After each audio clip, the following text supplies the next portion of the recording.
Holy shit.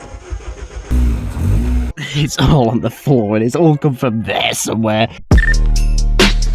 Welcome back to the channel. We're carrying on with this fucking beast. Basically the idea is this car has been built from like a bare shell and whatnot. We're going through, slowly building it up, shell swapping from my first car into this thing. So I didn't record this, but I've got the fuel filler neck all stuck and all put in there properly now. I put the exhaust onto it as well. That now runs all the way down the bottom there. It looks like there's an area missing here. So this is a 200 shell and the Rover 200s. This was all plastic and it was all shit. And well, they are renowned for just pissing out fuel out the back here and then leaking down. So the later specs have like this metal collar put onto it instead, and it does mean you have to mark up and drill a hole here. So I did that and put the seal in, get these brakes that are currently kind of seized on, hammered, wind these back, and then stick some pads in the rear because I only have pads on one side. It's to give the illusion of roadworthiness, which I need to change that. We actually want to make it brake properly.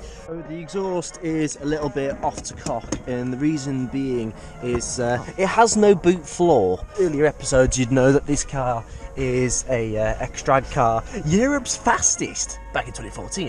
It has a lot of screws in here. A lot of screws. It was all self-tapping screws. Right, first thing we need to do, got to free up this brake caliper, so I'm going to hit there. There we are. Right, that's freed up now. What I need to do is take off this top one here, which is a 12mm, pull it back, and yeah, we're going to strip this caliper down now, and then we'll wind it back. There we are. So with the 12mm, we'll pop that there, pop that there. Dude, there's loads of life left on it. Okay, there's some pitting, but there's loads of life. That can go right back in there, mate. Now, despite having the proper tools, this is as close as we're going to get. Oh, I'm going to blow up master cylinder. I forgot about this. There we go. So after a ridiculously long time of trying to wind this back with the correct tools, I have now managed to free the caliper off. Boy, was it stiff, but goodbye, the squeaky sound, you will be missed. Not really, but it's gone. These discs are like brand new. Despite how they look, you're staying. You ain't going. The line's now up there, it runs around here. This is now clamped in here. I still need to try and find where the other clamp is for this part here. That now runs underneath there into the caliper here. It's been bled out, obviously, and then I've gone, this is now run down, that's connected in there, got the bolt in there. This is all on now. I've tested the brakes, this all spins freely, that's all sorted now. Now I just need to go and do the other side. I now need to clamp this so it's there, because this is loose. I've got to find a one for this as well. I'll get like a whole like new set or something like that. I think I'll go on like Tegua, or hell, I might just order some from Honda if they still do them here. Then I need to go and wind this brake caliper back, because that is the piston pushing up against it, you can see in there. And I've got to clean these off, get some new pads in, blah blah blah. Not really sure how I'm supposed to do this. I'm guessing I'm just gonna get in there like that and just... I'm not getting anything from that. After struggling for 20 minutes, I've managed to get this little clip out. I've been able to free it off and I've pulled it out from there now. So now that's off. I still just am trying to get that part off. I don't know how I'm going to do that. I've tried everything.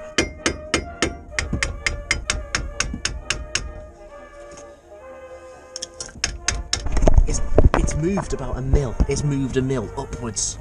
We're getting somewhere. It's now been transferred from here to here. Now I can just, come on, there we go. Out you come. That's now out of the way. Now with the 12mm, I can take this off, and hopefully it's the same. It won't be the same. Holy shit! Look at that. It's not pitted and scored like the one on that side, but it's still. Oh, look at that! You can start to see the pattern wearing through on it there and there. Jesus Christ! Right, there we are. So, put the bottom one in the dirt, and then we take this one on that side there.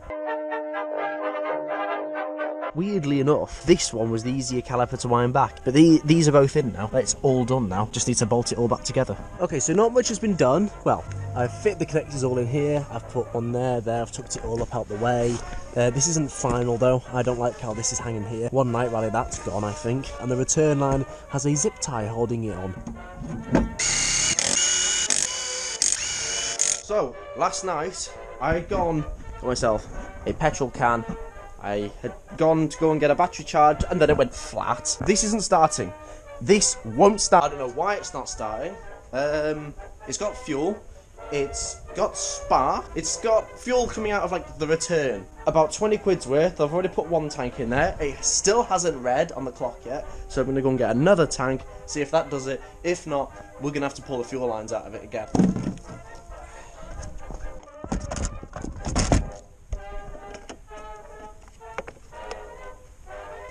Nothing. See?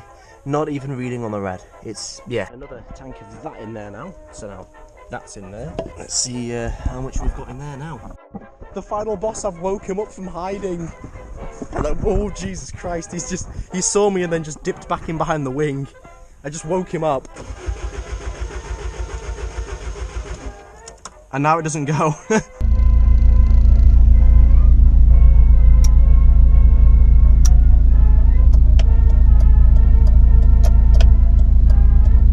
Oh yes. Oh yes.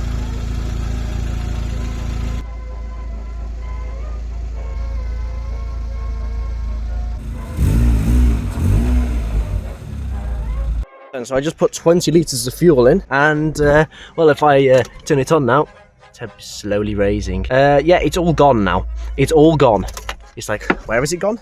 It is now all on the floor. It's all on the floor, and it's all come from there somewhere. It's all covered in petrol. Oh god.